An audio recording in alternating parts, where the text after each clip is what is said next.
хөгжлийн төлөв боловсролын шинжилгээний хөтөлбөрийн үзэл санаа нь боловсролын шинжилгээг илүү бүтээмжтэй, чанартай, хүмүүнлэг ардчилсан болгож шинэ зууны бүтээлч чадвартай иргэн төлөвшүүлэхэд чиглүүлнэ гэсэн ерөнхий агуулгатай болсон байна. За тэгээд доктортой хөгжлийн боловсролын агуулгын шинжилэлт нь болохоор 20-р зууны сүүлийн 10 жил дэлхийд дахин бий болсон хөгжлийн шинэ хандлага нь доктортой хөгжлийн тухай үзэл баримтлалд тулгуурлах болсон. Энэ хандлага нь эдийн засгийн өсөлтийг эрхэмлсэн, үзэл баримтлалыг хүний хөгжилд тулгуурласан загвараас солиход хүрэж байгаа тул 21-р зуунд хүний нийгмийн дэвшлийн гол хөдөлгөгч хүч нь боловсрол болох ба доктортой хөгжлийн асуудал нь иргэдийнхээ боловсролын асуудлыг улс оронд хэрхэн зөв авч явахаас ихээхэн хамаарах байдалтай болсон. Ийм Монгол улсын хувьд 21-р зууны Монгол хүний боловсролын загварыг зөв томьёолох, түүнийг хэрэгжүүлэх онол арга зүйн үндсийг дэлхийд дахины доктортой хөгжлийн асуудалтай нэгт холбоо авч үзэх тухай асуудал болон тавигдж байна. За дэлхийн доктортой хөгжлийн стратеги нь улс орнуудын ухаалаг бодлого ба менежмент, хүн ардынхаа уламжлалтай идэвхтэй оролцоонд тулгуурлаж хэрэгжих тул тэр нь аль ч орны иргэдийн боловсролын түвшингээс шууд хамааралтай байдаг. Манай орны боловсролын шинжилгээ нь олон улсын нийтлэгчийн хандлага тулгуурлагдаж хийгдэж байгаа бөгөөд 21-р зууны Монгол хүний амьдрах чадварыг нэмэгдүүлэх зорилгоор сургалтын судалгаатай холбож байгалийн болон нийгмийн шинж альва зүйлийг урьдчилан харж бэлтгэх чадварыг сурагчдад эзэмшүүлэхэд анхаарч байгаа. Доктортой хөгжлийн төлөө боловсрол нь нийгэм хүмүүнлэгийн хичээлүүдийн агуулгаар нь дамжин суралцагчдад гадаадын соёл, мэдээллийн технологийн мэдлэг чадвар, дадлыг олгож байгаа боловч хуучин уламжлалаа мэдлэгч утсан сургалт болон явагдаж байгаагаас сургалт нь хувь хүний итгэл үнэмшил, үйл ажиллагааны өдөрдмж гүйцэтгэх чадвар болох талаас жоохон хангалтгүй байгаа. Боловсролын шинэ зорилтыг хэрэгжүүлэх багш нарыг бэлтгэх, тэдний заах, уур чадварыг дээшлүүлэх, сургалтын мэргэжил дээшлүүлэх ажлыг зохион байгуулахдаа доктортой хөгжлийн боловсролын зорилттой нэгт уялдуулах хэрэгтэй. 20-р зуунд хүртэл баримталж ирсэн өнгөрсөн үеийн туршлагыг үйлдвэрлэхэд суурилсан сургалтаас цаашдаа хөгжлийн шинэ үед чиглэсэн туршилт явуулж шинэ зүй тогтолыг нээх сургалтанд шилжихэд их анхаарах хэрэгтэй. За тэгээд цаашаа ингээд хэвчээ. Доктортой хөгжил гэсэн нэр томьёог агуулгын талаас нь авч үзвэл өмнөх чанараа хадгалах, байгалийн тогтсон төлөв байдлыг алдагдуулахгүй байх гэсэн санаатай ажиллаар тайлбарлах болох боловч нийгмийн хөгжлийн талаас нь авч үзвэл хөгжилдөх уламжлал шинжилгээг зохистой харьцааг нь хадгалж явах хэрэгтэй байдаг байна.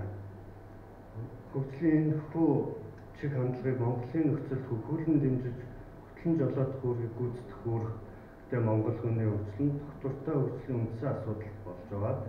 Хүн төрөлхтөн байгаль нийгмийн зүйн тогтолыг төв сайтар таньж мэдээгүй байгаа энэ бид ийм замыг туулах гарцаагүй байсан гэж үзэж болохоор хөгжлийн ийм замыг туулах болсны гол бурууд нь төгс боловсроогүй хүн өөрсдөө бөгөөд энэ байдлыг засах, сайжруулах гол эзэн боловсрол сайтай хүн гэдгийг ойлгох хэрэгтэй. За тэгээд глобалчлагдаж байгаа дэлхийн ертөнцийн шинэ үед Монгол хүний өрсөлдөх чадварыг нэмэгдүүлэхийн тулд доктортой хөгжлийн боловсролын чанарыг дээшлүүлэх арга хэмжээ авч үүнийг хангах нэг үндсэн нөхцөл нь орчин үеийн олон улсын боловсролд орж ирж байгаа иргэний нийгмийн чадварыг боловсролоор дамжуулж сурагчдад гурван түвшинтэйгээр төлөвшүүлэх асуудал юм аа гэдэг энэ гурван түвшин орж ирж байгаа. За танд 1 минут байгаа. За тэгээд цаашдаа боловсролын шинжлэх үзэл баримтлал гэдэгтээ бас нэг хэдэн оруулсан байгаа. Үүнд болохоор боловсролыг шинжлэх үзэл баримтлалын төсөөлөл, боловсролын тухай үзэл ойлголтыг шинжлэх, боловсролын зорилгыг шинээр томьёолох, боловсролын агуулгыг өргөдөх, сургалтын арга технологиг шинжлэх, орчныг сайжруулах, эрх зүйн боловсролгүй болгох, эдийн засгийн чадхыг дээшлүүлэх, боловсролын чанар үнэлгээнд шинээр хандах, боловсролын шинжлэх ухааны шинжилэл, боловсролын удирдлага, төрөөс боловсролын хяналтанд оролцох оролцоо нь бас нэг чиглэл болно. За тэгээд үнэлт нь ерөнхийдөө шинэ зууны дэлхийн боловсролын хөгжлийн шинэ хандлагыг мэдэрч дотооддоо хөл хүлээгдэж байгаа өөрчлөлтийг шинжилгээг хөгжүүлэхэд хамгийн чухал нууц нь боловсролын салбарт судалгаа шинжилгээний ажил юм аа. Эдгээрийг дотроос хүн төртэй боловсрол судал буюу боловсролын хүн судлалыг шинээр хөгжүүлэх нь боловсрол судлалын хөгжлийн шинэ хандлага. Үүний зэрэгцээ шинэ зууны хөгжлийн шаардлага боловсролын чанарын судалгаа цоо шин хандлагатайгаар эрчимтэй хөгжиж байгааг анхаарах хэрэгтэй. Боловсролын чанарын зөвхөн сургалтын явцын үнэлгээний чанарыг тоон үзүүлэлт гэж үздэг байсан өөрчлөгдөж боловсролын чанар гэдэг нь хувь хүний болон нийгмийн тогтвортой хөгжлийн хэрэгцээг хэр хангаж байгааг харуулах үзүүлэлт гэж үзэх шинэ хандлага болсон. Ийм дүүнийг олон улсын жишгтэйгээр онолын өндөр түвшинд суурь судалгааны чиглэлтэйгээр хөгжүүлэх асуудал их чухал болсон. Энэ зорилгоор боловсролын судалгааны байгууллагуудыг судалгаа шинжилгээний орчин үеийн арга барил эзэмшсэн дадлаг туршлагатай ажилтнуудаар бэхжүүлэх сургалт судалгааг бяцлуулан явах чиглэлийг архин хэрэгтэй. За анхаарлаа.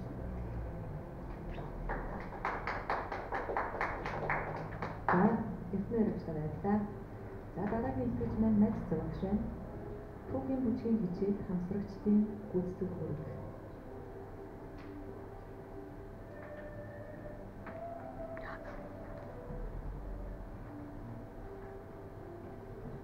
Сайн тацаан энэ өдрийн мэндийг хүргэе. Би түүхэн бүжгийн хичээл хамсрагчийн гүйцэтгэх үүрэг гэсэн сэдвийг бэлдсэн. Бүжгийн театрын тоглолтод түүхэн бүжгийн гол үүрэг гүйцэтгэх тул бүжиг жүжигчдийн сургалтанд заавал ордог хичээлийн нэр болно энэ түүхэн бүжиг.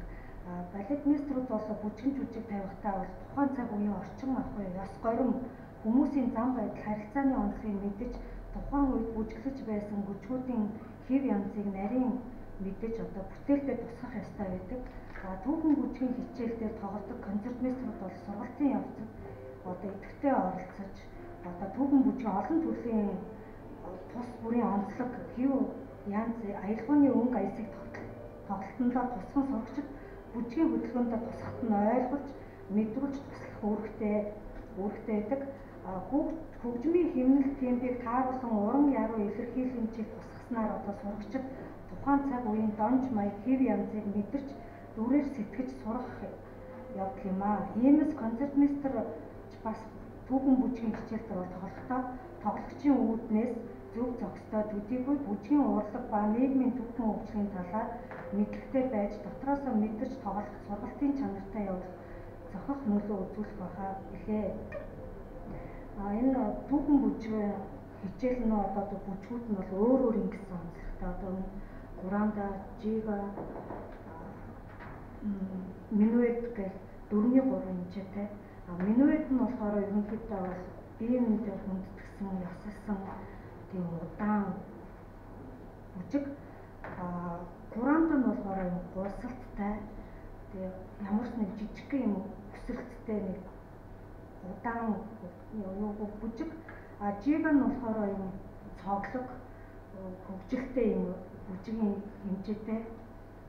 Энийг болохоор концертмейстер бол ойлгож тэр багшийн тавьсан хөдөлгөөнийг сайн харж яаж тоглохыг нэгтлж харж ээж тэр хөгжмийг бүжигтэн тааруулж нюансыг гаргаж тоглож өгөх ёстой.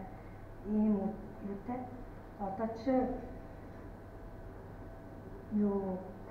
минуэт жигаг тоглоход бол нотнуудыг бол тийм хүнд тийм юугаар урт биш богинохон жижигхэн жоохон дунд зэргийн темптэй тоглол бас болох юм байна гэж бас мэдэрсэн.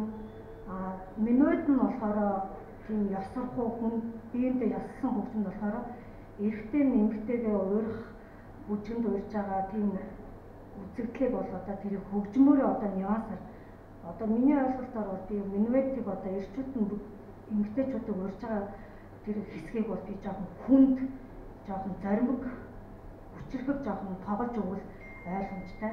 Эмэгтэйчүүд нь бүжгэнд урагдж байгаадаа ямар өгөхийг харуулахын тулд тэрийг хөнгөн, зөөлөн, намуухан тоглох үүрэгтэй юм гэж би бас ингэж бодсоо. Тэгээ энэ